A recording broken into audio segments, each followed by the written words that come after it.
Kutlu, mutlu mahalle sakinlerimiz, hanımefendiler, beyefendiler, sevgili çocuklar. Öncelikle hepinize hayırlı akşamlar diliyorum. Ramazan-ı Şerifiniz mübarek olsun. Rabbim tutmuş olduğumuz oruçları, yapmış olduğumuz ibadetleri dergâh izzetinde kabul etsin diyorum. Arka tarafa ses geliyor mu? Bir el kaldırın bakalım. Geliyor, iyi. Değerli hemşehrilerim, öncelikle tabii bizlerin davetine icabet edip bizlerle birlikte olduğunuz için katılımlarınızdan dolayı ben her birinize ayrı ayrı teşekkür ediyorum.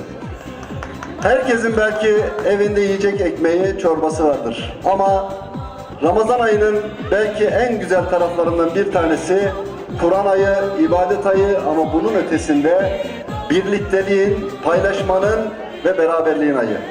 İstedik ki Mamak'ta aynı mahallede yaşayan, aynı binada yaşayan insanlarımız aynı sofrada bir araya gelelim, aynı çorbayı hep birlikte içelim ki bunun bereketi inşallah bütün hanelerimize birlikte olsun inşallah.